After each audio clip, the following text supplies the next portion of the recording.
We go to the bottom of the ninth inning here at Dodger Stadium in Game 1 as you look in the Dodger dugout and you're looking for Kirk Gibson, and there is no Gibson. Well, they kept scanning the dugout saying Kirk Gibson's not in the dugout. He won't be playing this game. And as the game progressed, we started to claw back. I think we're down 4-0. It was 4-2, 4-3. I was just kind of going through ice therapy on and off and doing some treatments.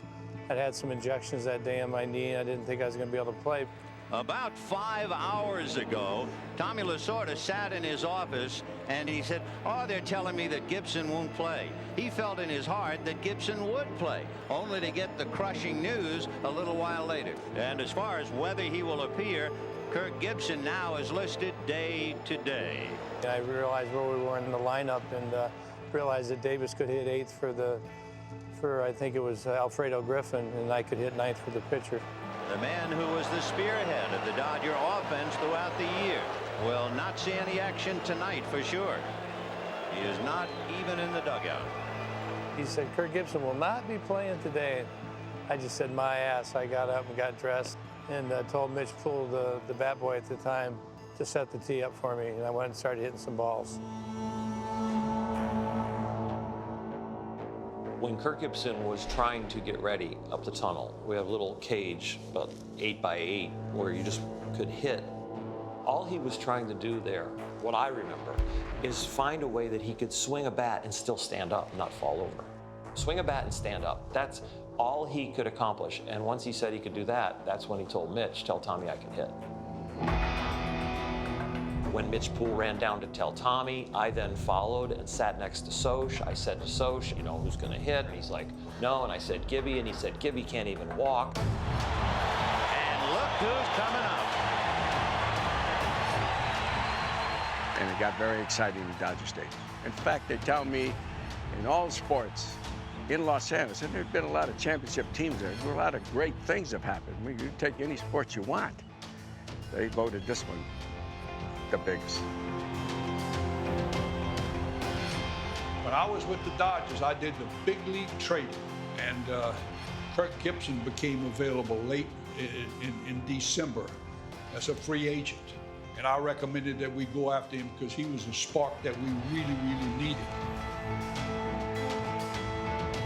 We wanted all of the information that we could possibly obtain on the Oakland team. And of course, one of the key parts was MEL's report on Dennis Eckersley in facing a left-handed batter if the count got to 3-2.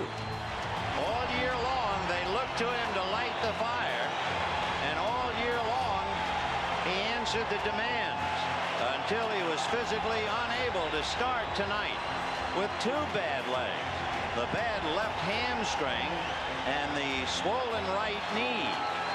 And with 2 out, you talk about a roll of the dice. This is it. And of course, one of the great things you worry about is players being able to accept information and take that information and use it in tough pressure situations. 2-2.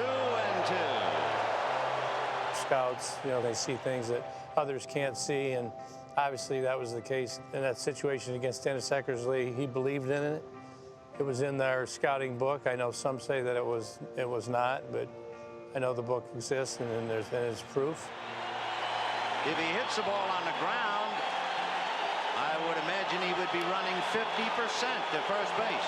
So here's a guy that's hurt, not going to play, that reads the scouting report and reads it to the level and remembers that Mel said it in the meeting. That's an awful lot of passion and trust and dedication in one moment. I know that I trusted Mel Didier and his knowledge and all the wisdom that he had acquired over the years, and I believed in it, and I utilized it to our favor. So the Dodgers trying to catch lightning right now.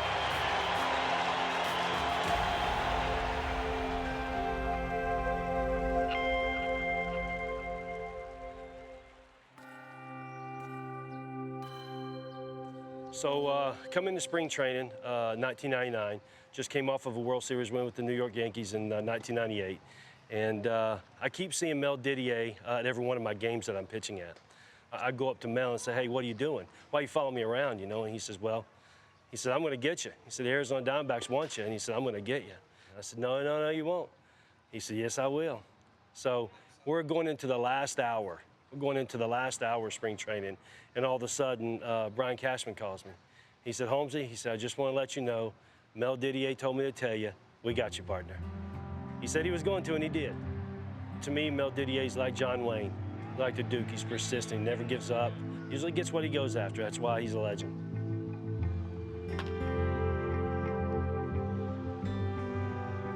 You know, when scouts get into their late 70s and early 80s, everybody wants to discount them. But I think if we were to do that in any industry, any trade, we're discounting so much knowledge and wisdom. If you were to describe Mel Didier, you would say he's very passionate about his trade. He loves the game of baseball. He knows it inside out, and he can't get enough of it. I've got to wake up in the morning. I've got to run. I've got to go see a guy. I'm gonna find him. I know I'm gonna find him. And you may not. And you may do that 5, 10, 15, 20 days in a row. I mean, that's just the way it goes. But if a guy has got, I call it a bird dog nose. A bird dog nose. If he's got that and he's going to hustle and he's going to go out and see as many players as he can, he's going to run into some players. I'll tell you that. And the biggest thing is you got to go. A scout can be one of the loneliest jobs that's there. You're not with the team usually. You're out looking at another team, and you're not there as part of the front office in the office. It's not easy to get in the car and travel as much. It's not easy to get on the airplanes and travel as much. But Mel accepts all of that and does all of that because he's driven. That's why I never played golf. I never played golf. You know why? Because I knew one thing, and I'll tell you this right now, and I believe this to this day. I'm gonna let the other guys play golf. While they're playing golf, I'm gonna go find a player. I hope they play golf all day. And that's what I hope. There's so much to scouting, not just the game, but the scouts also have to make their own travel arrangements, hotel arrangements. They have to handle everything themselves. So they might get to a city at 5 o'clock in the afternoon and get to a ball game for 7 o'clock. They might have to go straight from the airport, have their bags with them, leave them in the lobby of whatever stadium they're going to, and then after the game, pick all that up, go to the room. There's reports to be done. It's not easy. Okay. Okay, Daddy, I just got this reminder. All right. She was such a supportive person, and she's the kind of person that if she had to get up at midnight to help or do anything, and she does all the typing for me. She does all the, work, text work and all of that. Plus, she has the ability to be a real lady. She's got some class that a lot of people wish they had, and she's also spunky. I'll tell you that. She's got a little fire. When I married Mel Didier, I married baseball. I love it. I would call him my war horse because in the game there have been a lot of ups, but there have been some major downs. I've been right there by him the whole time. And he persevered and persevered. Mel never let anything deter him. If he knew what it took to be successful, no matter what it took, he would do it. To this day, he's still trying to do it. So if it was a matter of going to the Dominican or going to Mexico or going to whatever ballpark in the United States, Mel was ready, willing to do that because his goal was to help his team be the best team that it could be. Fred Clare told me this. He said, the one thing, Mel, when people call for you, you went. And you saw, and you weren't afraid to put down what you thought. Eyeball to eyeball, belly button to belly button, partner. That's what it is. Look me in the eye, and we're gonna get with it. And I'm gonna tell you exactly like I think it is. And I don't give a damn if you like it or not. This is the way it is. This is what I see. This is myself when I was just 17, 18 years old, and I was at LSU. I was a football player, a linebacker, and had a chance to go to Chicago Bears, but I went to baseball. I signed with Detroit. And my mother and dad were great athletes, and we had 6 boys, and all of us were good athletes. We all went to college free because we had scholarships in football, baseball, and basketball. And my mother felt like that the pool hall and drinking beer and carousing around and so forth wasn't the place for her sons. So she said, you'll be in athletics. And it was a busy, busy time for her. And I guess she must have seen 100,000 games in her lifetime because she went to every game she could go to. I signed with Detroit. I went up to Detroit and I was a pitcher. And I had a good arm, but I hurt my shoulder real bad. I had to get out after 2 years. Eventually going into the scouting business, and John McHale played a big part in that because he hired me as a scout with Detroit. I went with him to Milwaukee Braves. We went to the Atlanta Braves, and then I got out and I went back to LSU as a football coach for 2 years. I coached football there. We won the Sugar Bowl and the Peach Bowl while I was there, and the day after we played the Peach Bowl, I went to Montreal. My first position is director of scouting, and John McHale was president of that club. I know how hard he's worked. He's dedicated his whole life to baseball. He's taught, he's been around the world. He's influenced hundreds and hundreds and maybe thousands of lives by signing contracts, giving contracts to players in Puerto Rico. He's got the Pepe Manguel story where he had to ride up on a donkey to the mud hut to sign the kid for $5,000, and he played 10 years in the major leagues. He's a man of great moral fiber, great character, and a deep understanding of this game and what it takes to succeed, not only in this game, but in life. I always thought that if I outworked everybody and I went harder around the next corner, I'm going to see a big league player. To have a scout tell you, son, you've got a chance to be a major league player. I'm getting goosebumps telling you about it because it gives you such a great feeling to have a scout like a Mel Didier or an Eddie Bachman or a Pat Gillick say, you know what, you got a chance to play. Some of the players that I'd signed many more than that. I was very, very fortunate in my lifetime. But Gary Carter, who's in the Hall of Fame, and Andre Dawson, who's in the Hall of Fame, were great. Cecil Upshaw was a great relief pitcher.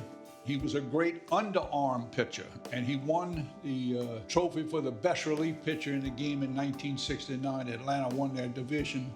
And then Ralph Garr, of course, with Atlanta, I signed him, and he was from Grambling University in North Louisiana. He could run like a scalded dog. And I'll tell you what, he was some kind of player. Played for Atlanta several years and then moved to Chicago White Sox where he won a batting title. He faces Gary Carter. First pitch straight away center field. Winfield going back, near the wall, back, leaps, can't get it. Gary Carter has his second home run of the night. He played third base, he played shortstop, he pitched some, he caught some, and so forth.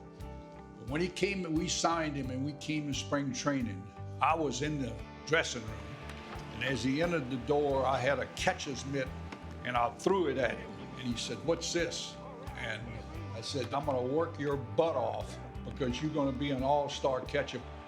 Little did I know that he ended up as one of the great all-time catchers and is in the Hall of Fame. But Gary was that kind of guy because he had some toughness in him. He was smart, and I'll tell you what, He might have been the greatest overall battler that I'd ever been around in the game.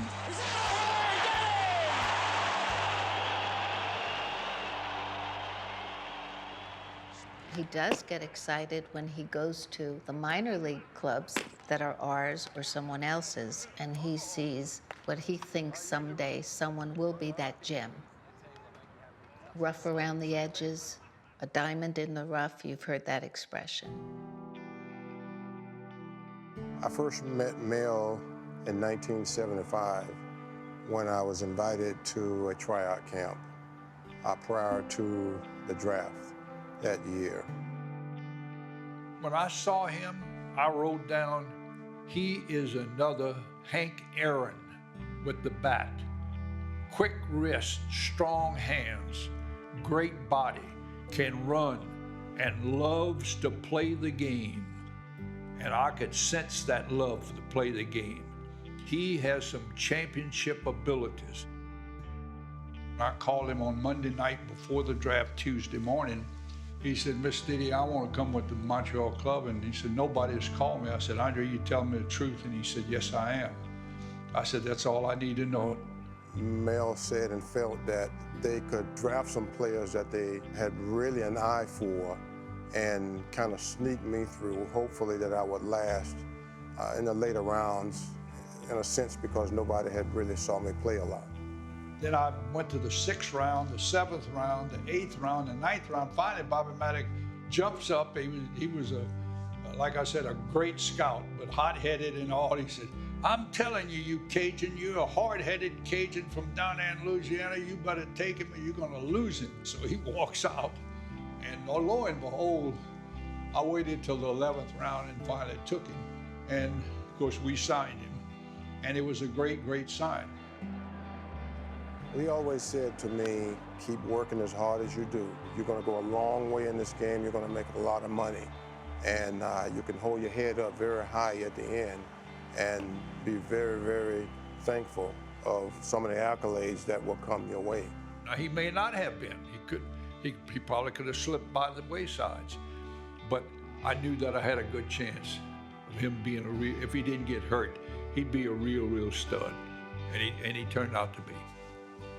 You don't get to stand up here without the support of so many friends, family members, teammates, coaches, and managers. Well, I never really played the game to make it in the Hall of Fame. The people who encouraged me, who supported me, who taught me the game, I thank MEL DIDIER for the role that he played, because I can't say it enough. He was so inspiring that when you finished talking to him, he made you love the game, you know, for what it is.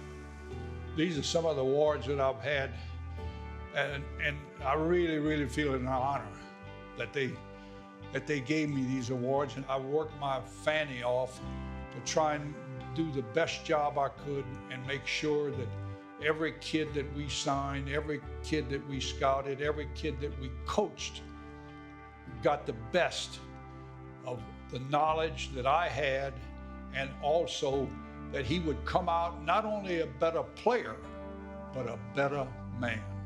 And I feel like we've done that.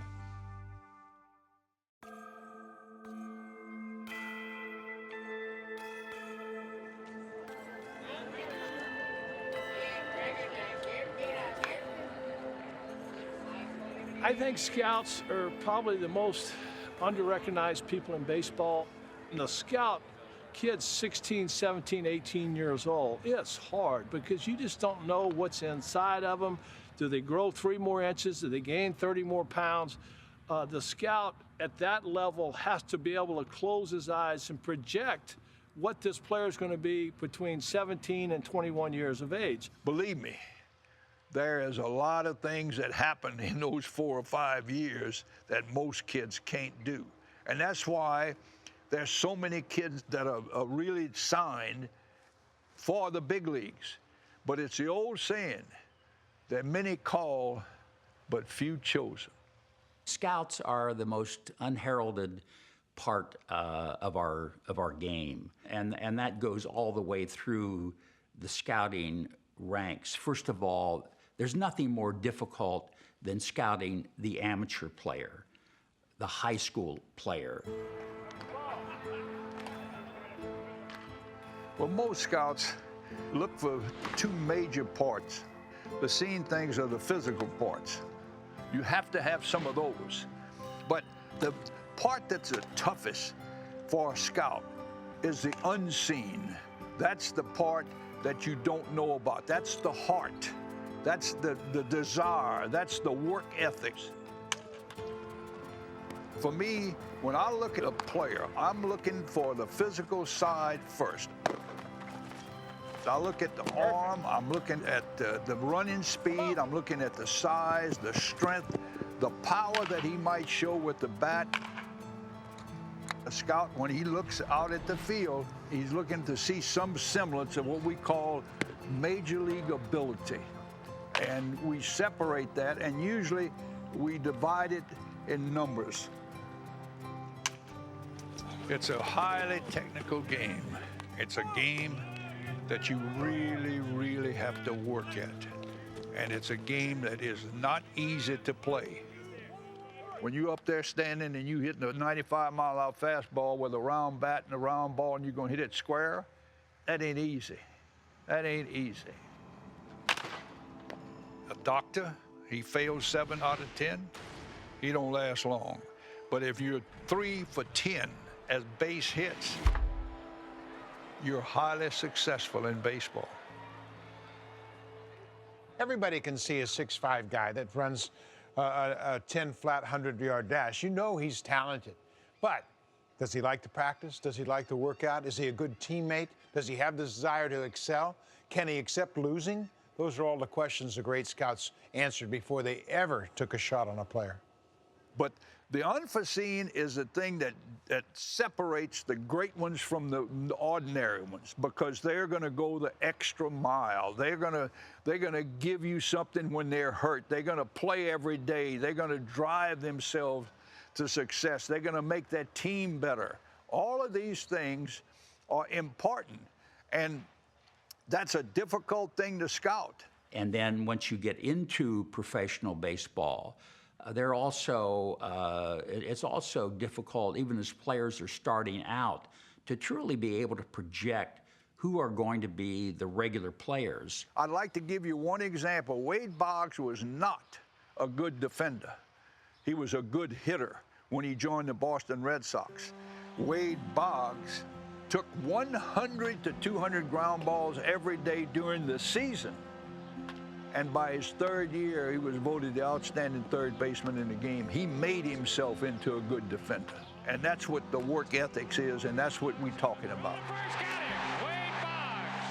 Mel Didier is one of those special guys that has that innate ability to read deeper into a picture and understand not only the physical talent that a young man might possess, but the character and the fabric that's underneath that skin of a player.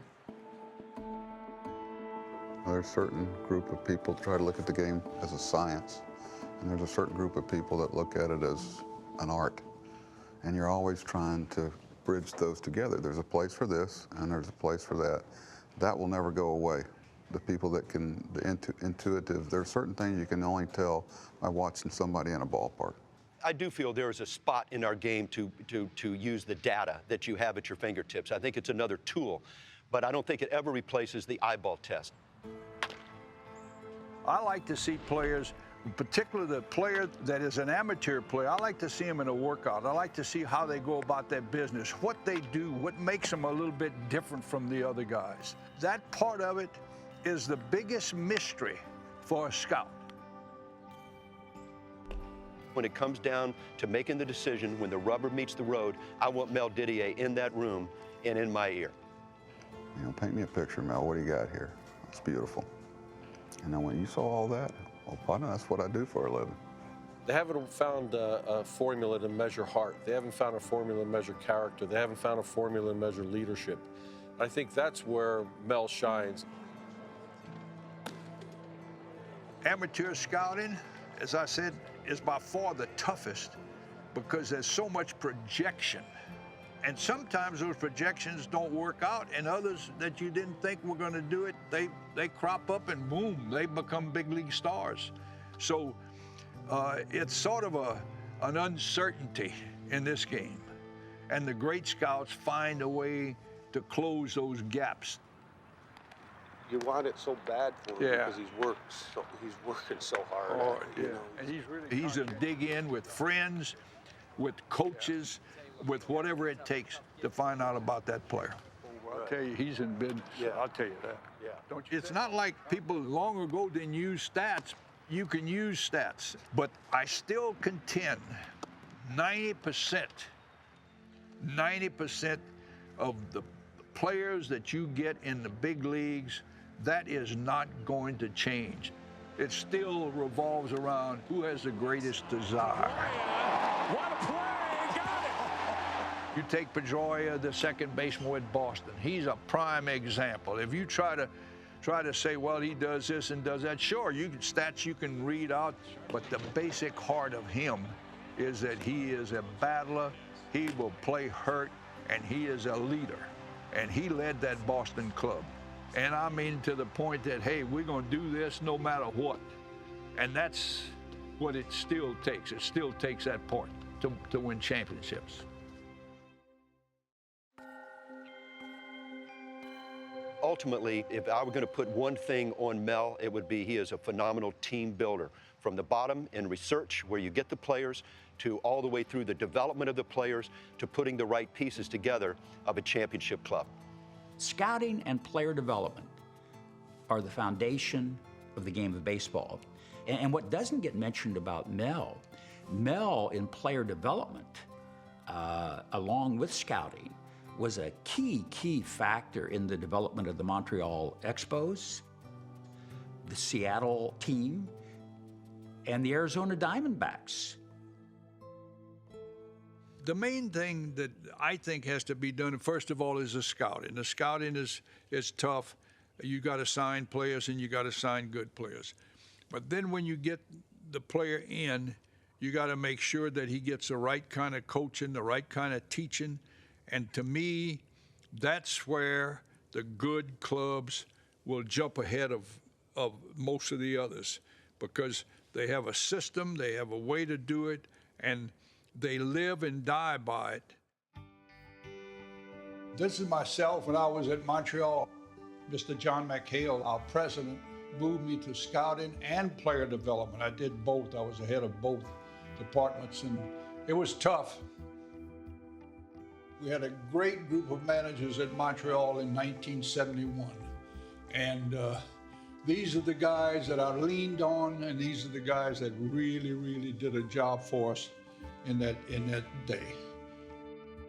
We started the Expos and we signed a lot of good players, but we really had a tough regimented program that we developed players in. From about 72 to about 75, we flipped out players like Andre Dawson, Gary Carter, Larry Parrish, Warren Cromartie, Ellis Valentine. I got to be good friends with probably one of the best coaches that ever coached, and he coached football, Bear Bryant. And he was by far the most detailed, just the greatest coach that ever could be. He really knew how to get it out of players, and every detail was outlined the way they were going to handle their players. I took a lot of thoughts from football when I got into the baseball part of the minor leagues, coaching minor leagues and coaching the players. We were very demanding, but we were very fair. Some of the great young talent that came out of our organization was due to the fact that we pushed them to the extent that they felt like that, hey, I can do this. I've got a chance to be a major league player. He just wants to make something incredible out of a ball player who could even be an average ball player, but he sees the potential for him to become a superstar. If you're committed to what you're doing and you believe, then the person that you're trying to bring to a level, they can't help but believe. So it's about commitment, and commitment was something that Mel always had. The most memorable times with Mel was, I think, my first full spring training, and that was in 1976. He had this bullhorn that he would blow when you change stations, and he was an advocate of work ethic, and we were out there a lot of long hours. And he stressed and tried to instill the importance of basics and fundamentals. I started that with Montreal. We had School for Thieves, and it was a great thing because we wanted to really stress speed and stealing bases and scoring runs. Everybody wants to hit a home run. Well, that's not the way it is, because you win games by one run because you can play the small ball game. The home runs will come. But the small ball, you got to be able to bunt, hit and run, steal bases, do all those things. The Yankees and several clubs came to our spring trainings and watched us work out the second year I was there, because we ran ropes like football players. We had tires. We used blocking dummies. Gary Carter was one of the great catchers that could block the plate better than anybody. You know how he learned that? We took these big, long blocking dummies and we threw them into him at home plate, and we taught him how to protect himself and drop his shoulder and get up under players and flip them over. One thing about player development, it's never ending. You got to keep turning those players out, because you use them for trades, you use them, if they're real good, you use them for your own team's success. On April 14th, Major League Baseball was played outside the United States for the very first time. 30,000 Montreal fans jammed into Jerry Park to see the first official Major League game ever played in Canada. I'm the only person in the game that's ever started 3 expansion teams, ever. And I mean, and let me tell you, when you start an expansion team, there's no secretaries, there's no players, there's no coaches, there's nobody. They're just you, the general manager, and the president, and now you're trying to build a club. And that's tough to do. Arizona, we did it in 4 years and won the World Championship. Floater, center field. The Diamondbacks are world champions. You know, Mel was a guy that brought such experience in all different levels of the game, scouting, player development. You know, he could be he wore a lot of hats, worked in the front offices, and you know, you search for guys when you first come into a situation that you can trust. 1, 2, that are get-it-done guys, and guys that aren't gray. They're black and white, yes or no. You know, he held himself to a very high standard. And then, you know, there's many times I've heard him say, you know, that's just not good enough. You know, that's not good enough. You know, that's, you know, do it again or whatever. And if he didn't like the way the job was finished, whether it's on the field, off the field, front office, farm director, I mean, uniforms, conditions, facilities, it was relentless. And it wasn't for the weak of heart. And I'd like to think that every team that goes out and plays in the major leagues would give an all-out effort so that all of the people that surround them, the scouts, the player development people, the minor league people, the front office people, all look at it and say, I'm proud of that team.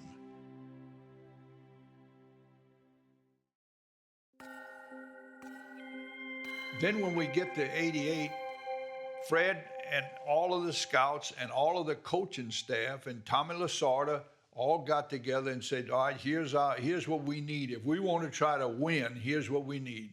In my heart, I felt like, boy, we got to fill 5 major holes. I said, 5 or 6. And I said, you know, that's going to be almost impossible.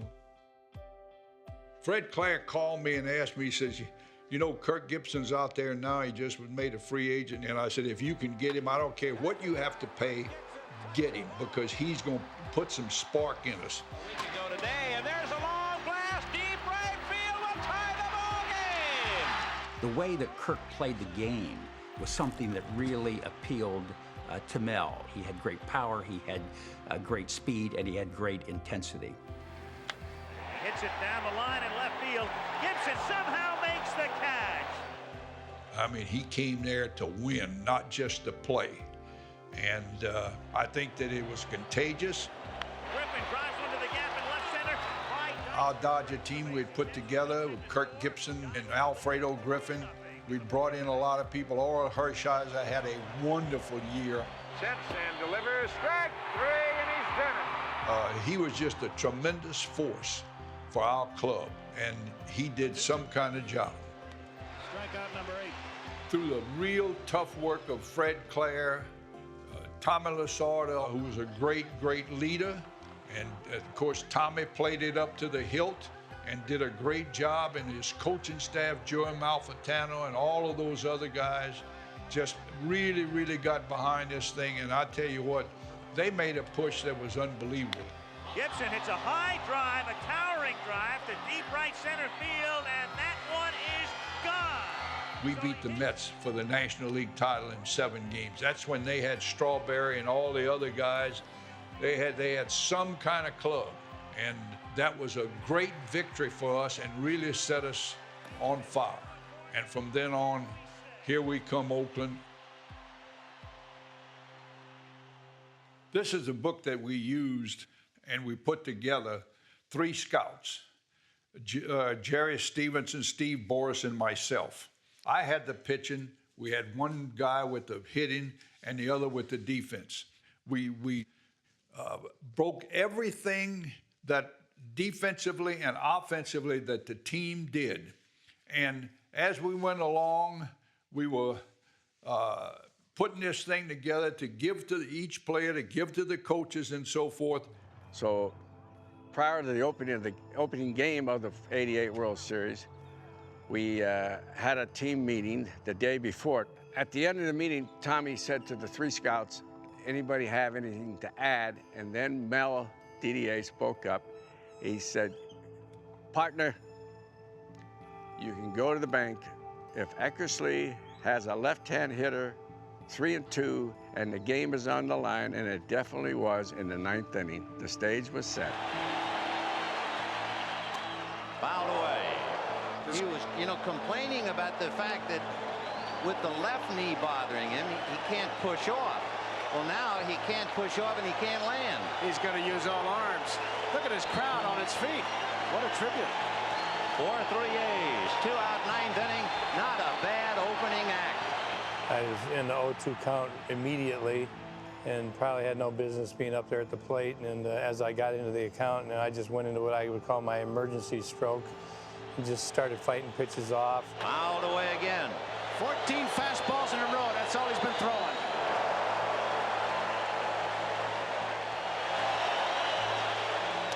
Two and 2. Tony La Russa is 1 out away from win number 1. Here's the big pitch. He's got to make it happen on this one. Way outside. He's stolen it. Hassey started to throw and kind of bumped Gibson, but it was way too late. Davis was way down there, almost as if he could have walked in. Now we've got man on second. We are now at the point, just a bleeder. And the way he has looked at the plate, we're thinking that's about all he's going to be able to do is bloop one over the infield or hit a ground ball and get it through. So Mike Davis, the tying run, is at second base with 2 out. Now the Dodgers don't need the muscle of Gibson as much as a base hit. And on deck is the leadoff man, Steve Sachs. I was just actually thinking about lofting a ball over the shortstop's head. I was just in battle mode, and then just kind of remembered his words and said, if I can get to that 3-2 count, I might get something that I can handle. Gibby 3-2, Eckersley on the mound, bottom of the 9th, Dodger Stadium, first game of the World Series. Gibby steps out, because in my mind at third, I said, come on, Kurt, let's go. Let's find out what's going to happen here.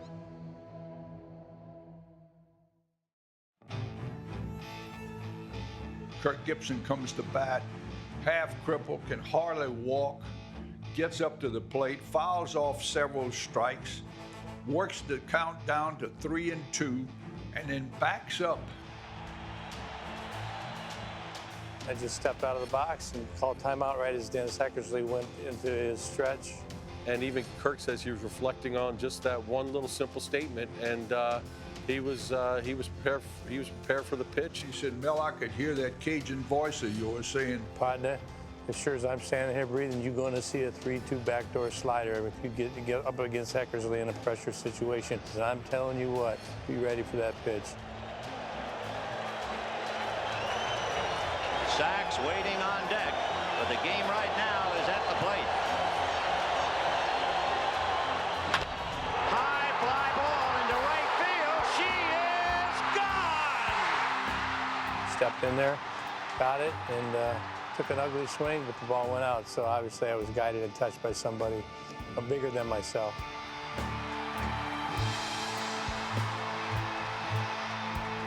We weren't thinking home run. So when the ball leaves the ballpark, it is a complete surprise to everybody, including the players.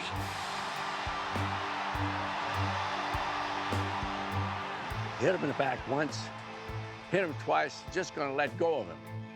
And he said to me, backdoor slider, Joe. Oh, my God almighty. That's, gave me chills. I'm getting it now. In a year that has been so improbable, the impossible has happened. We're all pounding Kirk at home plate, including Mel in spirit, I'm sure. There can be no greater pressure than that 50,000 people standing up, millions of people watching on television, and he remembered exactly what I said. He's going to come at you with a backdoor slider, and great athletes do that. And of course, he hit a home run, and we ended up. That took us right into the championship, and we won in 5 games. Got him. They've done it. The ring that I put on and the memories about the 9th inning of the first game of the World Series, I will never forget that. I will never forget what Mel said in the clubhouse. I'll never forget that. How can you? It was the greatest moment in all of my athletic career, and I had some great moments at LSU, football, and other events, and then in scouting, I've been very fortunate, very lucky, whatever you want to call it. But this by far, was the greatest moment in my lifetime. I saw this kid yesterday, and I tell you what, he's a good-looking kid. He's about 6'4", about 205 pounds, and he really has a good arm. This is Mel's passion, is this game. And he's added so much, and I guarantee you he gets a lot out of it because he loves the game of baseball. He loves the players that play it. He loves the things that go around with the game, the people that are in it. He's got an uncanny awareness of what it takes to succeed in this game, and I hope that nobody tries to chop that up with any sabermetric formula, because what Mel Didier brings is real, and he brings a part of baseball that is going to cross generation lines, no doubt. He's an icon for many. I would like to think that, you know, people give him his due recognition. He has made the difference in a lot of individuals' lives, both on and off the field. How you doing? Huh? Doing all right, partner? I think when people talk about scouts in the history of our game, he's going to go down as one of the top. His substance was his style. He's what we all aspire to be. He's what we all aspire to be. He dedicated to his profession. He dedicated to his family. He's dedicated to everything that he does. And that is a powerful thing, dedication. Partner, you are one of the best. Some of the guys like Mel Didier, they go unnoticed, but he's been responsible for many historic moments in this game and touched many people to make sure that the game remains great and goes on and lives on forever. How we doing? Doing all right? Good. Huh? Atta boy. I've often said this to baseball people. They've asked me, well, when will you retire? When will you? I said, if my health is good and my mind is clear, I believe I can contribute. People think of the age and they say, oh, well, he's some old decrepit guy, blah, blah, blah, blah. But I don't feel that way. I feel like I just mentally and physically, I'm able to go longer, go harder than anybody. Okay, we'll be looking at you. All right. He would like to keep teaching and nurturing and advising as long as he can. I never tell Mel it's time to hang up your cleats. As long as I see the passion, the energy, and I know in my heart that if he were asked to hang up his cleats, that would probably be the end of Mel Didier. Most people wake up and you don't want to get out of bed because you don't want to go to work, because they don't like their work. I like my work. I jumped up, I ran. I ran to my work, and I liked it. And that kept me going, and I know that over the long haul, nobody could ever say that I shortchanged them, because I gave it everything I had to get the player. And I've signed a lot of players in my lifetime that have been in the big leagues. I always thought that if I outworked everybody and I went harder around the next corner, I'm going to see a big league player.